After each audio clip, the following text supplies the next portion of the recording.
काफी फिर और कैसे हट जाओ मेरे मंगला से मिले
ऐसे ही चालू कर देता आवाज़ तो आएगी रूम्स की आवाज़ ऐसे ही कर देते हैं चालू।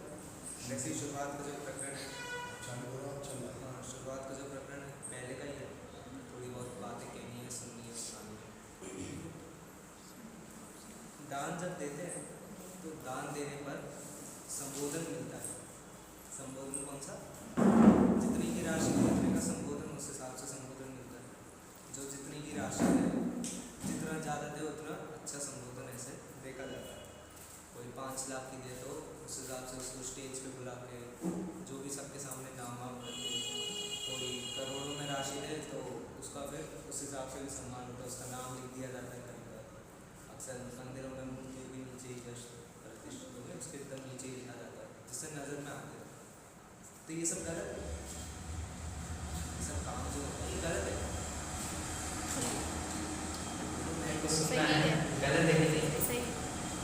सही है, ठीक है ये तो सही है। और यहाँ से कोई दान देने पर संबोधन देना होना ये गलत है कि सही? गलत है। दान देने पर संबोधन देना है तो गलत है कि सही? गलत है। गलत है, गलत है। अच्छा दान एक अपेक्षा है ये तो यार, ये तो फिर अनेक आंधी है आप बीच में आपने कहाँ से बात कर, सब चीज़ें सही, सब चीज़ें सही, लोगों को प्रेरणा मिलती है, ठीक है उस अपेक्षा सही है, हाँ ये कह सकते हैं। लेकिन मैं तो उस प्रक्रिया की पूछ रहा हूँ, दान देकर कुछ संबोधन करना वो प्रक्रिया कैसी है? वो गलत है कि सही? वो गलत है। मैं कहता हूँ वो सही है। वो व्यवस्था है वहाँ उस जगह की, हर जगह की एक व्यवस्था होती है। जब भी कोई कंपटीशन होता है, हर बच्चों का स्कूल में कंपटीशन हो, रेस लगती है, 10 लोग रेस में भाग रहे हैं, कोई तो भी तेज भागता है और वो फर्स्ट प्लेस पे आया तो उसको पुरस्कार नहीं मिले। भाई ओलंपिक्स में जाते हैं तो पूरी जिंदगी भर तैयारी करते हैं लोग, इतनी तैयारी उसमें वो जीते, संबोधन ना मिले उसे, ये गलत है। वो संबोधन मिलना गलत है उसके लिए, उसने अपनी ज़िंदगी लगा दी उसमें, उसको गोल्ड मेडल मिलता है तो कितनी जगहों से तो उसको स्पॉन्सरशिप मिलने लगी आजकल। मतलब कंपनी आती है उसे बोलती है कि भाई हमारे प्रोडक्ट के लिए करो हम तुम्हें लाखों रुपए देंगे, ये सब चीज़ें ये गलत है सब चीज़ें।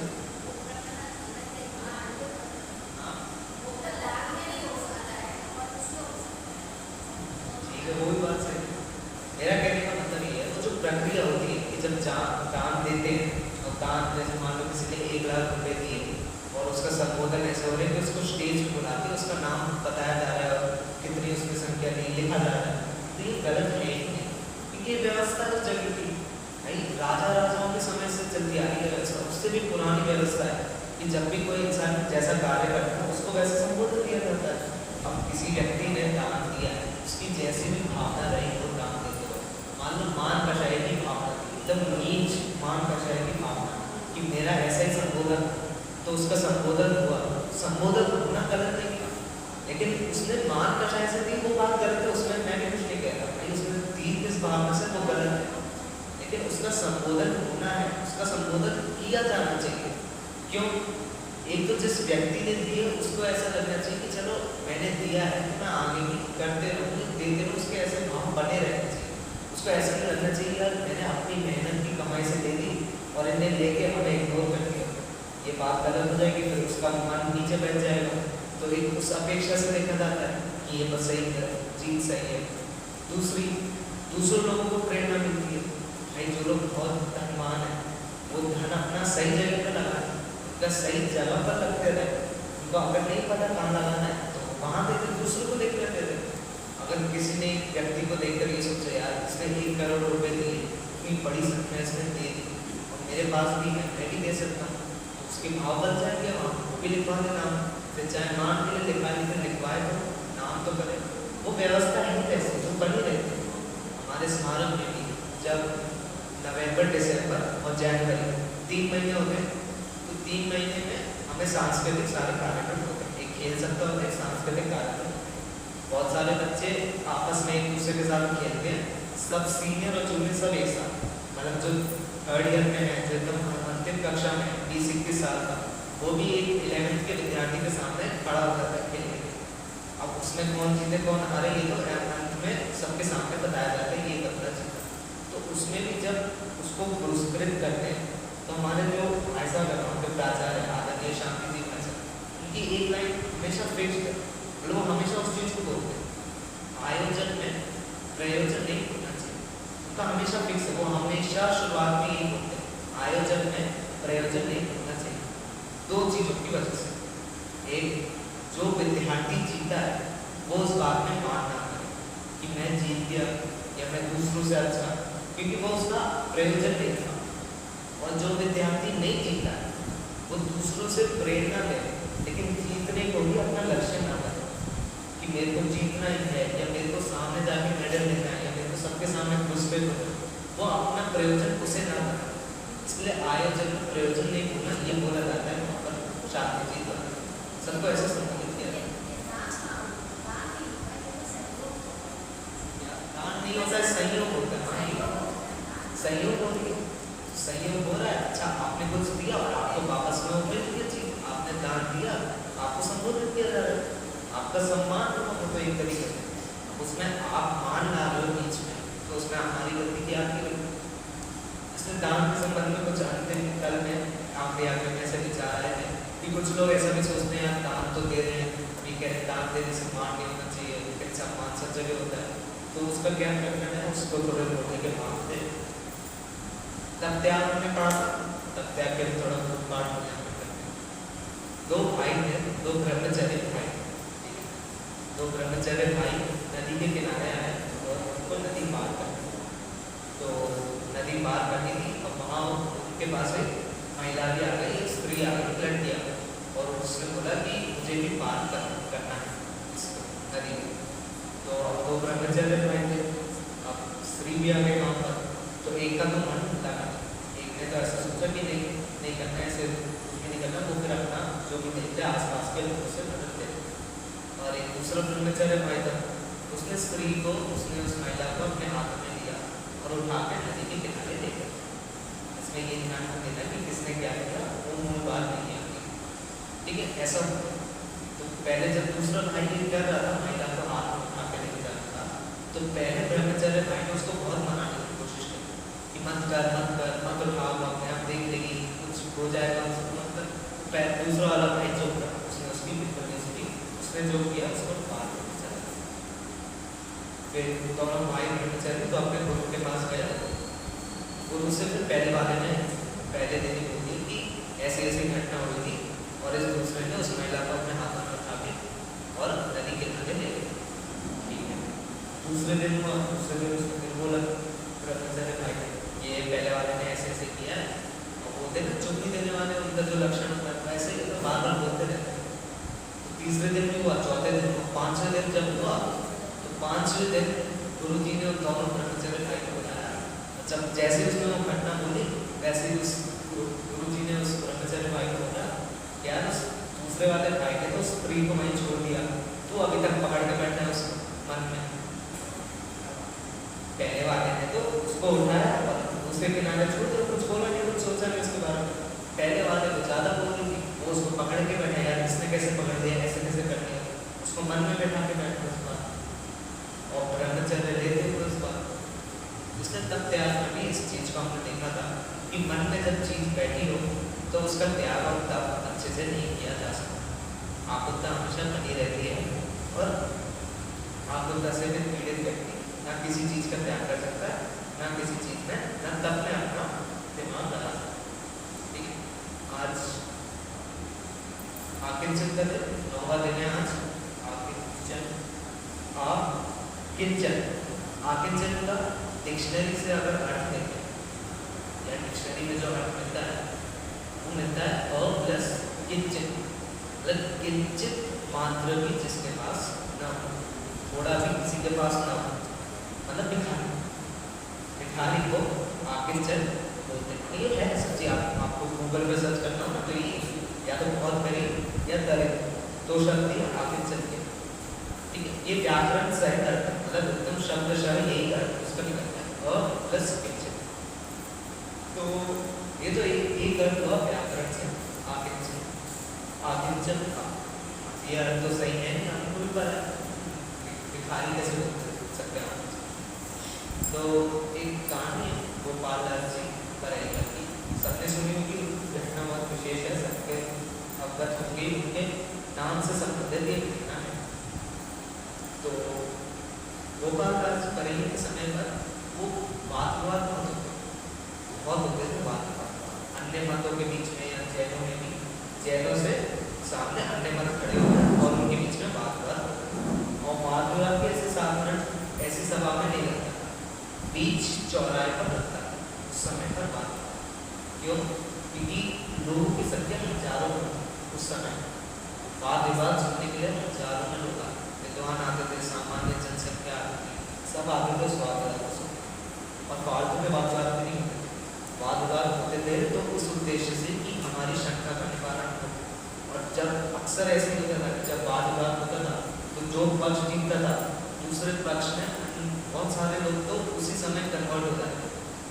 मान लो अगर जैन जीत गए किसी के सामने तो जो सामने वाले पक्ष के लोग हैं तो जैनों में कन्वर्ट हो जाते, क्योंकि उन्होंने उस बात को समझ लिया, फालतू अपनी बात को माने तो गद्दार ही नहीं उनके सामने, और 8-8, 9-9, 10-10 मिनटों की बात कर सकते थे वहाँ बीच चौराहे, लाख 10 हजारों लोगों के साथ। तो एक दिन ऐसी बात विवाद चल रहा था और परैया जीत गई, तो परैया जी को यही वह जो थे वो जीत गए बात विवाद को।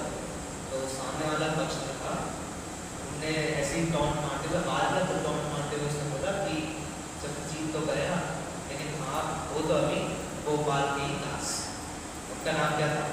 गोपाल दास, तो आप कोई गोपाल के दास। गोपाल दास जी बड़े यही बोलने से मामूली से व्यक्ति तुरंत उत्तर देते थे हर चीज का, गोपाल का दास, चलो गोपाल दास तो मैं हूँ, लेकिन इसका दूसरा अर्थ ऐसा है कि गोपाल जिसका दास है वो मैं। दूसरा व्याकरण से अर्थ निकला, पहले तो निकला गोपाल का दास हूँ, मतलब गोपाल को मैं सेवा करता हूँ, गोपाल जिसका दास हो वो मैं, मतलब गोपाल मेरा दास है, ऐसा निकलता है। ये दूसरा व्याकरण से अर्थ निकलता, ऐसा उन्होंने उस समय अर्थ किया। राजा सब बड़ी सभा के सामने नहीं कह दिया था कि गोपाल जिसका दास है वो मैं। ये किसके लिए समझाया था मैंने अभी? किसके लिए समझाया था? आकिंचन के लिए। आकिंचन का एक अर्थ क्या निकला था?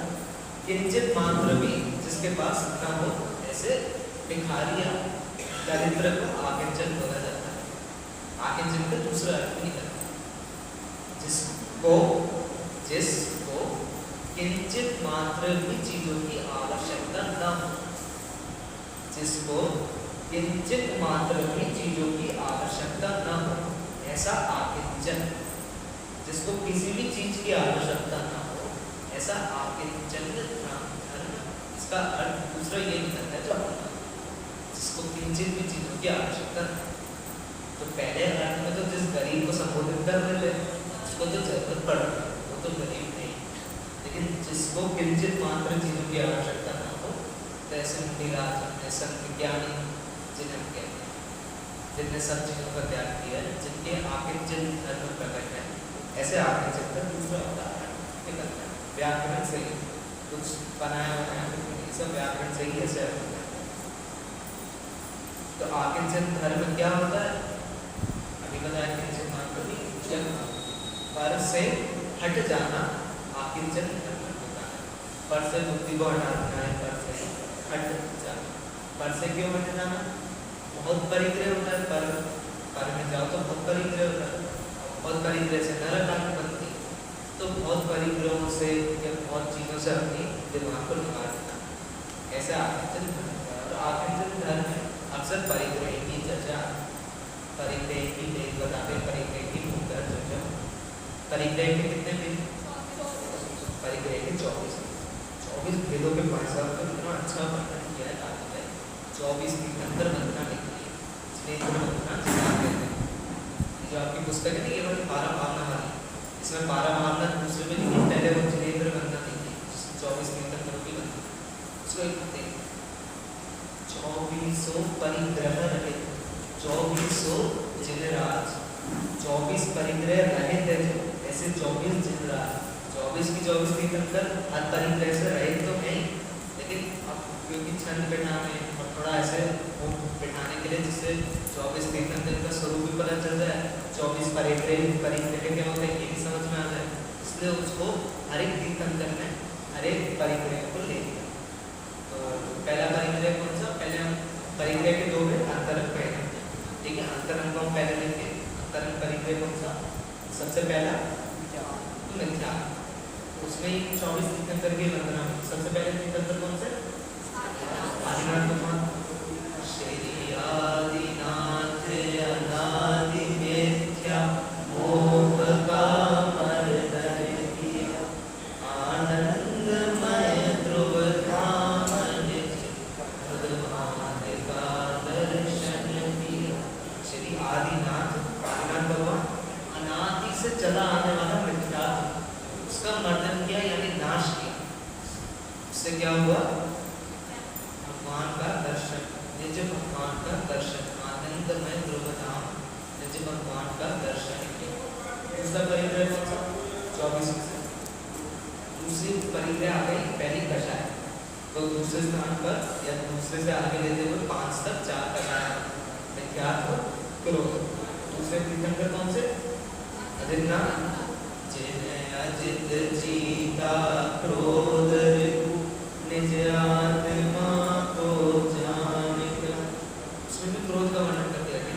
जिन्हें अजित जीता क्रोध निज आत्मा को जानकर। उत्तम क्षमा के दिन हमने ये पढ़ा था, उत्तम क्षमा धर्म कब प्रकट होता है?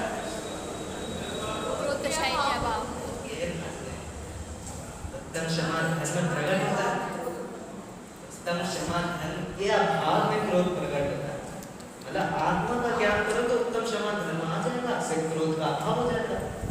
क्रोध का अभाव करना, इसको ही पहला स्टेप को समझते हो, क्योंकि वो कर तो सकते नहीं, कषायों का ऐसे ही अभाव करने चले जाओ वो तो हो सकता नहीं। आत्मा का क्या वो हो सकता, आत्मा का ज्ञान किया, श्रद्धा करी, क्षमा धर्म प्रकट हुआ, क्रोध का अभाव।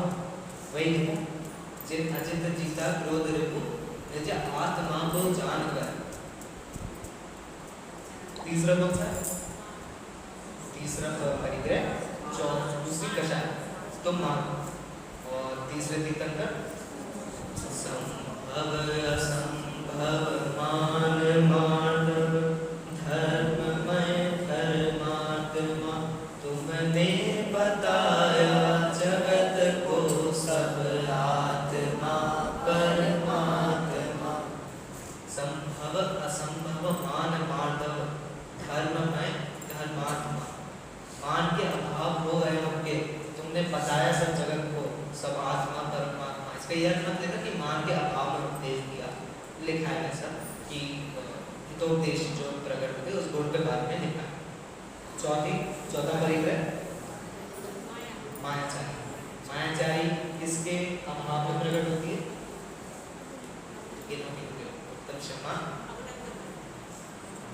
किसके अभाव में प्रकट होती है? किस धर्म के? आजब के। आजब का अर्थ सरलता, इसमें भी सरलता का वर्णन किया। निज आत्मा को आत्मा जानना है सरलता, निज आत्मा की साधना, आराधना है सरलता। वैराग्य जननी नंदिनी अभिनंदनी है सरलता, है साधकों की संगिनी, आनंद जननी सरलता। सरलता क्या है? जैसे आत्मा को आत्मा जाना सरलता, उसमें फिर मायाचार्य भाव हो जाता है, उसमें प्रकट नहीं होता। ऐसे ही बाकी भी उसका मैं सब तो नहीं ले पाऊंगा, अभी बहुत बड़ी भी और उसका अर्थ भी ऐसे बहुत सरल अर्थ है, हिंदी में लिखा है, सामान्य अर्थ तो सब समझ ही सकते हैं। मेरे हिसाब से तो एक बार रोज कभी ना कभी पाठ तो इसका कर लेना चाहिए, कुछ नहीं तो दादा की कोई सी भी कृति आपको पढ़िए, उसका एक बार पाठ कीजिए। दादा का विनय पाठ, प्रक्षाल पाठ आप पढ़ते हैं तो दादा का पढ़ना लग जाइए, अर्थ भी समझते आ जाएगा, याद भी हो जाएगा, बहुत ही सुंदर रहेंगे। अभी पारा भावना कर रहे हैं तो पारा भावना का पाठ किया दादा, बहुत सुंदर पाठ है, हमने तो किया, बहुत सुंदर पाठ, सब अर्थ भी समझ में आता था उसका। ये भी है 24 अंतर, इसका भी हम पाठ करें। तो 24 परिग्रह में अंतरंग कौन कौन से उसकी चर्चा करते हैं। अंतरंग में पहले तो मिथ्यात्व, क्रोध, मान, माया, फिर हास्य, रति, रति, शोक, भय, जुगुप्सा, स्त्रीवेद, पुरुषवेद, नपुंसक। कितने हो गए टोटल? 14 अंतरंग के। और बहिरंग के कितने बचे थे? 10 बचे। बहिरंग के कौन कौन से 10? क्षेत्र, वास्तु, धन, धान्य, द्विपद। धन धान्य द्विपद। द्विपद में आपके दास दासी आ गए, द्विपद यानी 2 पैर वाले, तो उसमें मनुष्य इत्यादि आ जाते हैं, तो उसमें दास दासी आ गए। द्विपद चतुष्पद 4 पैर वाले कौन कौन से? तो जो भी उस समय पे बैल इत्यादि को रखते थे वो भी परिग्रह में आ गए। चतुष्पद, फिर यान यानी सवारी, समय पर सवारी जो थी, शय्यासन, कुब्य और भाट, ये 10 अपने भैरव के परिग्रह। लेकिन आज के दिन मूलतः अपनी चर्चा अंतरंग परिग्रह पर ही। अंतरंग परिग्रह पर कैसे होगी? तो परिग्रह की तत्काल में परिभाषा लिखी, अंतरंग परिग्रह के क्या लिखी? मूर्छा परिग्रह, मूर्छा अपरिग्रह। मूर्छा क्या होता है? मूर्छा आसक्त भाव, ठीक है, और सारे अर्थ में बोलते हैं आसक्त। मूर्छा क्या होता है? मूर्छा मतलब ममत्व। इसके लिए पुरुषार्थ शक्ति उपाय में भी लिखा कि मूर्छा तु ममत्व परिणाम, मतलब ममत्व परिणाम जो होते हैं वो मूर्छा होते हैं, मूर्छा को ममत्व कहते हैं। अपनापन जो सब भाव में लगा रहता है। इसमें जैसे नाम चले बहुत सुंदर चीज देखते हैं, मूर्छा परिग्रह इति सूत्रे। मैं ऐसे बोलूँगा कि आपको हिंदी हो वैसे लगे, संस्कृत और हिंदी बहुत अक्सर समान ही, आपको शब्द समझ में आते हैं। मूर्छा परिग्रह इति सूत्रे यतः अध्यात्म अनुसारे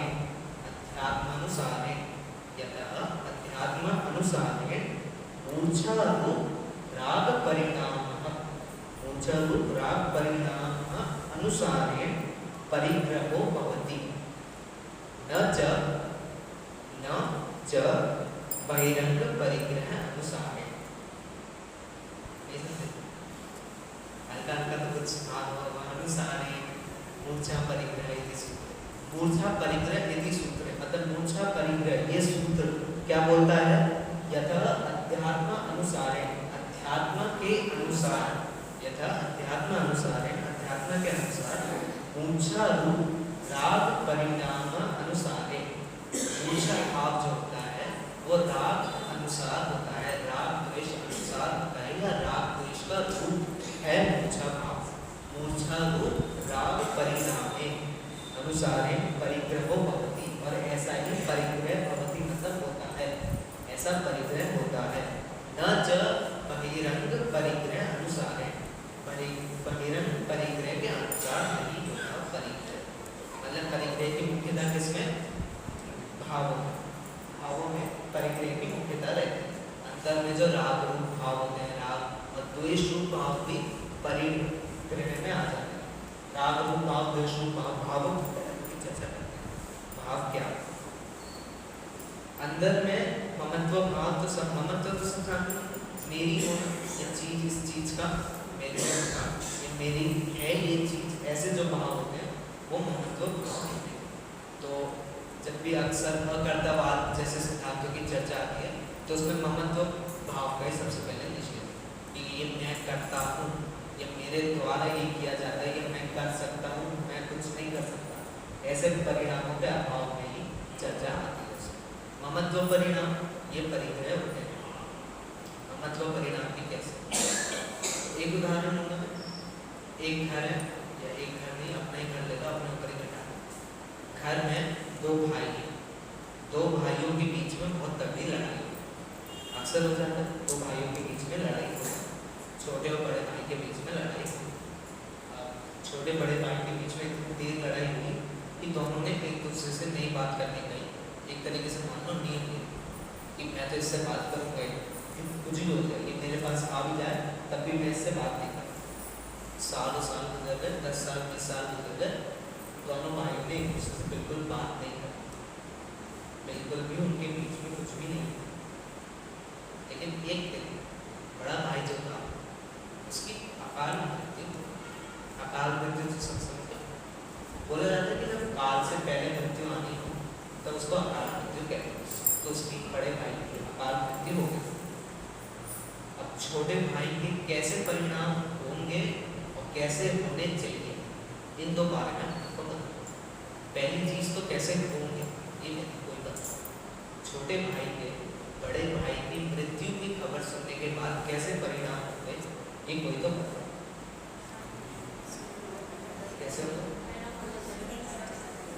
सरल परिणाम क्या होता है? ऐसा बता दो, चिंता होगी नहीं होगी, फर्क नहीं पड़ेगा, दिन ऐसे ही चलते रहेगा, खबर पड़ेगा,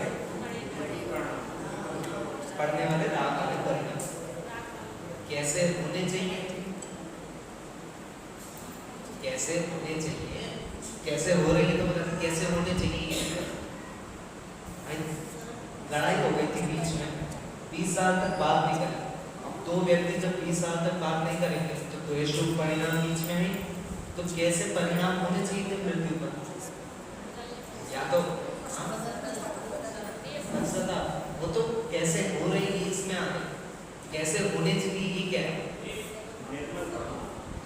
ये भी कैसे है ये हो गया, कैसे होने चाहिए मतलब उस क्रम को देखते हुए आपको क्या लगता है कि कैसे होंगे। तो सारी यही तो है ना, देखी दिखाई जो बातें होती है ना वो अक्सर मुंह में जल्दी आना चाहिए, वो फिर पूजन के टाइम को परेशान करता है। देखी दिखाई जो याद होती है ना चीज वो पूजन में बोलने में आती है। अपने ये तो बोल रहे हैं कैसे की बात बता रहे हैं, मैं बताता हूँ कैसे होने चाहिए उस क्रम के अनुसार। मतलब पहले लड़ाई हुई बहुत तगड़ी, 20 साल तक बात नहीं करी और मृत्यु आ गई, इसलिए बोल रहे हैं कि 20 साल तक बात नहीं करी। मृत्यु नहीं आती तो 30 40 50 साल तक बात नहीं करते है ना, आगे भी बात नहीं करते। मतलब मृत्यु होने के बाद उनके कैसे परिणाम आते, द्वेष रूप परिणाम आते ही नहीं। कषाय के मुख्यतः दोनों में द्वेष रूप परिणाम आते हैं, बात नहीं करते एक दूसरे, उसको फर्क नहीं पड़ता छोटे भाई को, या पढ़ना ही नहीं चाहिए था पर भाई मृत्यु हो गई, बात तो हमने करी नहीं थी। 20 साल से उसकी जिंदगी में क्या हो रहा था, क्या पता कुछ रोग होता तो पता भी होता, रोग था कि नहीं ये भी नहीं पता, बस एक खबर आई कि मृत्यु हो गई, इतनी सी बात है। ठीक है हो गई, अच्छा ही हुआ, मेरा तो लड़ाई इतनी बुरी हुई, अब जो भी है चलो कम से कम दिमाग में तो बात नहीं गई, ऐसे बात होनी चाहिए उसके। लेकिन वो कैसे हो रही, पश्चाताप के भाव हो रहे हैं। अभी तो सब बोला 2 मिनट में सब बोल रहे हैं, पश्चाताप के भाव हो रहे हैं। ऐसा लग रहा है कि नहीं बात कर लेनी चाहिए थी एक बार, को वार्तालाप सुलझा देना चाहिए था जो भी बीच में हुआ, चलो हो गया सो हो गया, अब तो सुलझाने का भी अवसर नहीं, अब क्या करें, ऐसे भाव होते हैं। तो ये भावों में इतना अंतर क्यों? क्योंकि दोनों दृश्यों में, ये दोनों भावों में ममत्व का मुख्यता है। जो हो रहा है या जैसे भाव हो रहे हैं उसमें ममत्व मुख्य है। ऐसे भाव क्यों हो रहे हैं? क्योंकि उस भाई की बाहर से तो लड़ाई हो गई, लेकिन अंदर से भाई अभी भी है। 20 साल के पहले की तो जिंदगी थी ना, वो तो थी, वो तो बिताई साथ में, अच्छे से बिताई होती, उसमें भी छोटी मोटी लड़ाई होती रहती थी, तब भी हम लोग थे, जुड़ जाते थे। वो ममत्व के भाव है कि मेरे भाई तो थे कम से कम, वो तब हो रहे ममत्व की मुख्यता छूट जाती है, क्योंकि जैसे ही दो भाई के बीच में हमने लड़ाई देखी तो हमें लगता है इनके बीच में ममत्व छूट गया।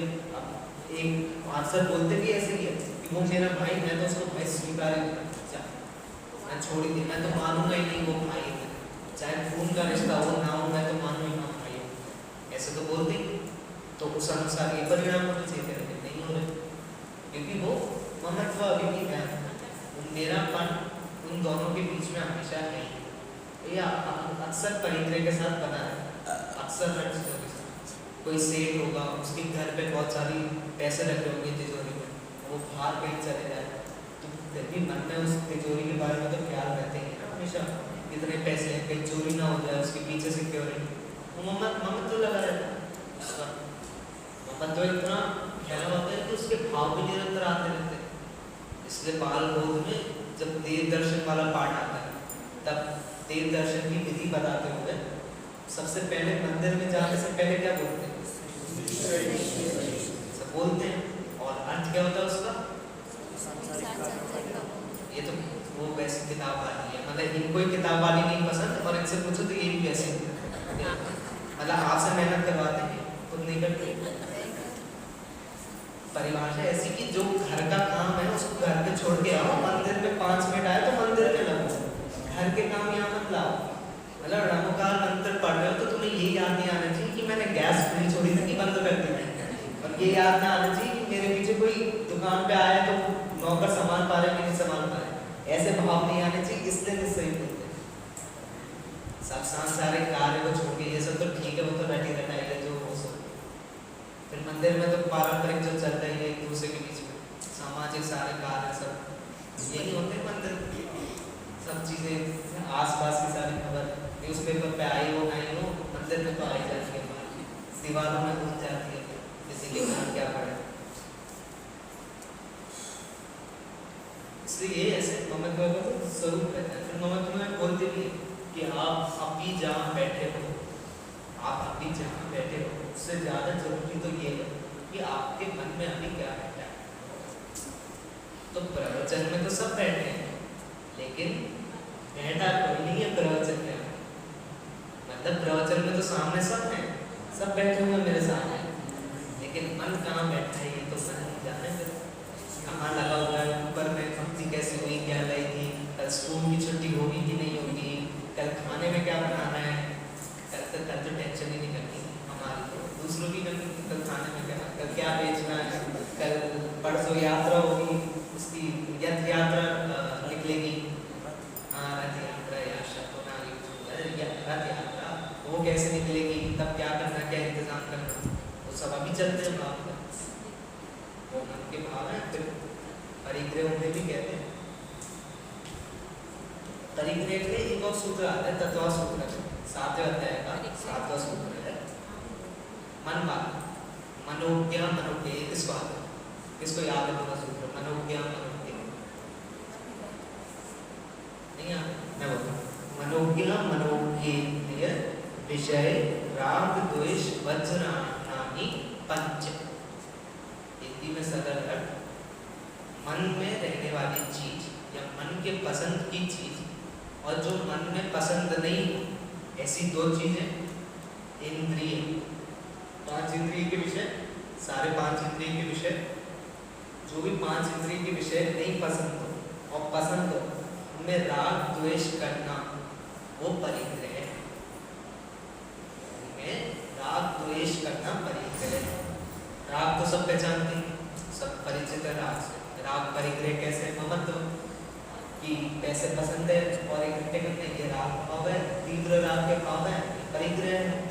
लेकिन द्वेष भाव नहीं बैठना, द्वेष भाव करना भी परिग्रह है। किसी चीज की द्वेष करना, किसी चीज से, अगर यहाँ से ऐसे कथन बोल दिया जाए कि जमीन कर हमें नहीं खानी चाहिए या जमीन कर में जीवों की हिंसा होती है, तो जिसे राग था अगर वो कल से द्वेष करने लग जाए तो वो बात भी गलत होगी, वो बात भी गलत नहीं होगी। उसको द्वेष भी नहीं करना है, राग भी नहीं करना है, समता भाव रखना है। उन्हें ज़्यादा शुरू में बोले जाते हैं समता भाव धरे, जो समता भाव को धारण कर रहे हैं, ना उन्हें किसी चीज़ से राग होता है, ना उन्हें किसी चीज़ से द्वेष होता है, और उनकी तो 12 भावना प्रकट होती है।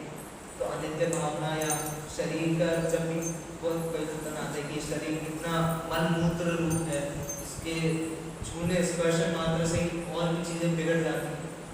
तब कथन आता है फिर द्वेष रूप भाव होंगे, लेकिन द्वेष रूप भाव करते नहीं हैं इन सब चीज़। उनके भाव ऐसे होते हैं कि ना राग रूप होते हैं उनके भाव। दोनों ही चीज़ों को परिग्रह का राग रूप से तो हम परिचित नहीं, द्वेष को भी परिग्रह में लेते हैं। पांचों इंद्रियों के विषय मतलब सब चीज़, सारी जितनी आप मिल सकते हैं सारी चीज़ें इसमें आ जाएंगी पांच इंद्रियों के विषय। हास्य, रति, अरति, शोक, भय, जुगुप्सा, ये सारे भी परिग्रह हैं। हास्य, हंसना, हंसने को भी परिग्रह में किया गया। इसलिए अक्सर मूर्तियों में जब भी लोग, पहले वैसे को तो चलता था या आज भी होता होगा, मूर्तियों में जब भी लोग मूर्ति बनवाते हैं तो उनको हंसती हुई प्रतिमा चाहिए, हंसमुख प्रतिमा चाहिए। हंसने वाली प्रतिमा भगवान की स्वरूप ही नहीं होता कि ऐसी हंसने वाली होती है। हंसमुख मुद्रा ऐसी जो लोग बोल रहे हैं हंसमुख मुद्रा होती है, जिसमें उनकी एकदम अच्छी सी काफी बड़ी सी स्माइल होती है, यहाँ से कहाँ से लेके यहाँ। मूर्ति में तो बनी सकती है तो वो बनाएंगे, फिर उसको ऐसा लगता है कि वो भगवान की हंसती हुई देखने से ऐसा अच्छा फील होता है कि हाँ फीलिंग अच्छी आती है ऐसी प्रतिमा देखना। लेकिन वो हंसना बीत रहा है कि काम नहीं है, वो परिग्रह में आता है।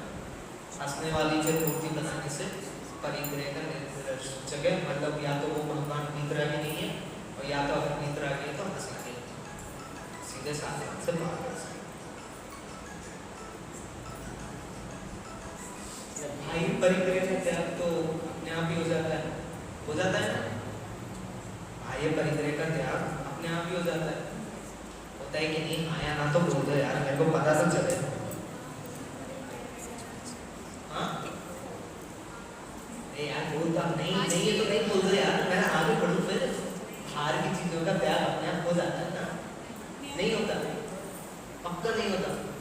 मैं तो गलत जिद कर 10 दिन के लिए तो होता है, चलो ठीक है। नहीं, मैं उन बाहर की ऐसी चीज़ों की बात कर रहा हूँ, ये फोन वगैरह, धन, ये घर वगैरह, शरीर को भी ले लो, भाई नहीं तो आते नहीं होता।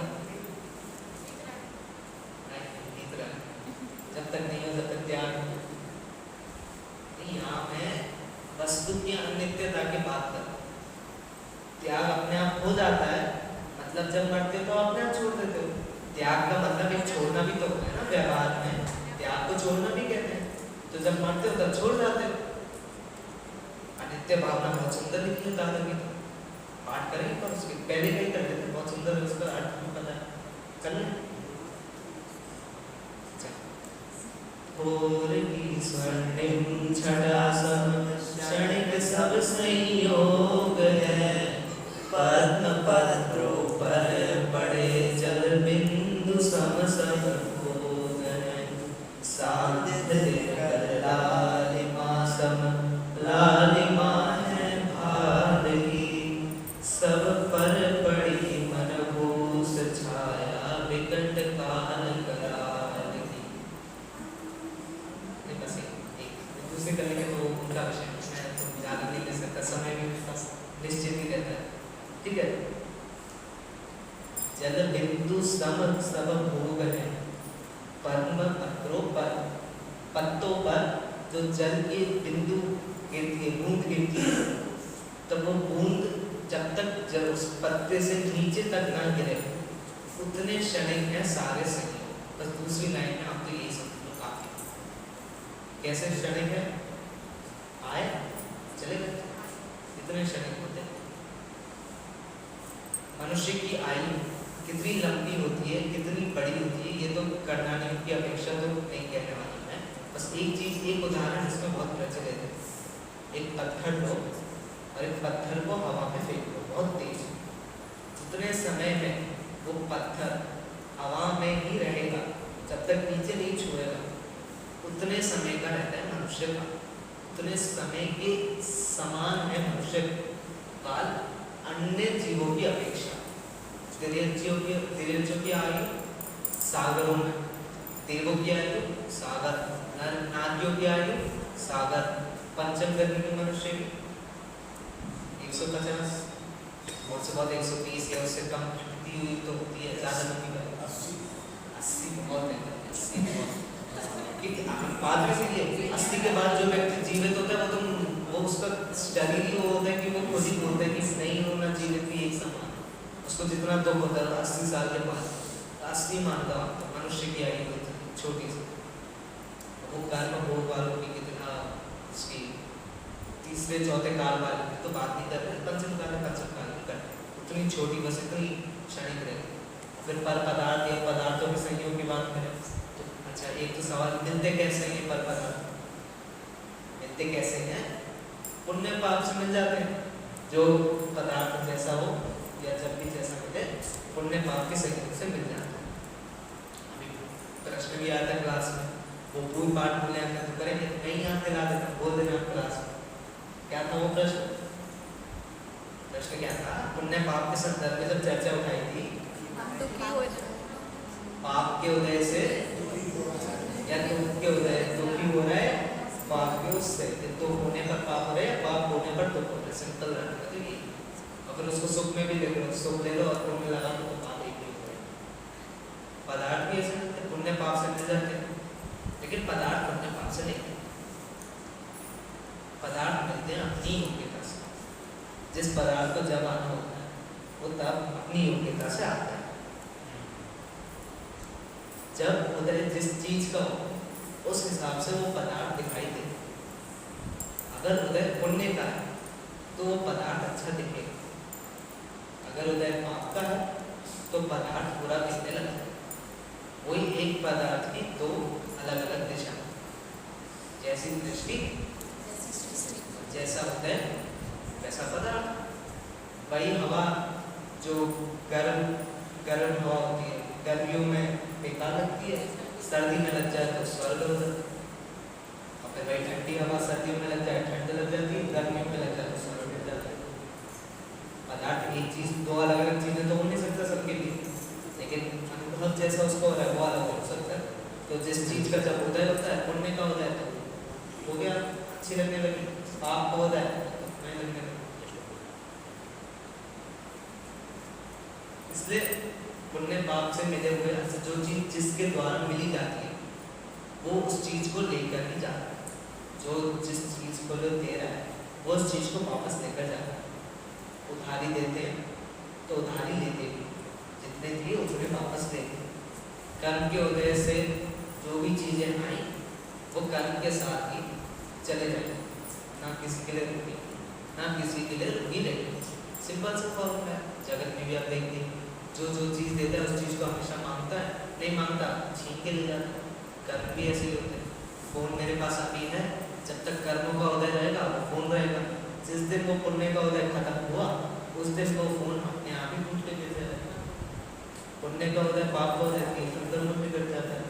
आदिनाथ भगवान 6 महीनों तक आहार नहीं मिला। जब आहार देने का समय उनका आया, इच्छा हुई लेने की, किसी को आहार देना नहीं आया, तो उस समय पे वो देव कहाँ गए? तो जब जैसे ही तीर्थंकर का जन्म होता है माता की सेवा में आ जाते हैं। वो देव कहाँ थे जब समूह शरण की पूरी रचना करते हैं? वो देव कहाँ थे जब रत्नों की वर्षा करती? 6 महीने तो नीचे नहीं आके बता पा रहे थे आहार देना कैसे होता है। खुद नहीं दे पा रहे थे तो दूसरों को बता देते आहार भाई ऐसे देते हैं कि आने वाले हैं अभी दे देना इनको, या चल खुद ही दे देते थे, नहीं दूसरों को समझा पा रहे थे, तब कहाँ थे? और फिर जब संयोग बनता है तो शेर की पर्याय में जीव मांस खा रहा हो तो ऊपर से आसमान से देव आते हैं, धर्म का उपदेश देते। दूसरे में किसकी बात कर रहा हूँ? आगे भगवान की जीव की बात कर रहा हूँ। कर्म का उदय ऐसा था कि मांस खाते वक्त भी जो मुनिराज थे आसमान से नीचे आए उसको उपदेश देने के लिए। और आदिनाथ भगवान का पाप का उदय था कि आहार चाहिए था, मिला नहीं, मिलना तो 6 महीने बाद का, फिर तो देव भी कुछ नहीं कर सकते। ऐसे पुण्य पाप के संयोग है, कुछ पता नहीं, कुछ किसी कंट्रोल में तो हो नहीं सकता, और ना तुम्हें पता रह सकती इनके बारे में कब क्या कब आ जाए कैसे हो जाए। इन चीज़ों के बारे में तो ध्यान नहीं रखा जा सकता। ठीक, सारी चर्चा हमारी आकिंचन पर भी थी आज की, सारा वर्णन आकिंचन पर ही रिलेटेड था। आकिंचन मतलब परिग्रह का त्याग, परिग्रह से छुटकारा पाना। आकिंचन और त्याग धर्म में कदाचित समानता दिख सकती है, कदाचित लग सकता है कि दोनों एक ही है। इसका निवारण कल करेंगे, करना आज ही था, समय हो गया और आपको मैं तो कल भी बुलाना है, इसलिए मैं तक आप सोच के आना, कल तो वैसे मेरे शाम को होता, आप सोच के आना। आप किंचन और त्याग में क्या फर्क है? ठीक है, अगर आप किंचन त्याग में फर्क सोच लिया हो तो आप किंचन ब्रह्मचर्य में भी सोच, फिर कल का मेरा काम भी आप करना।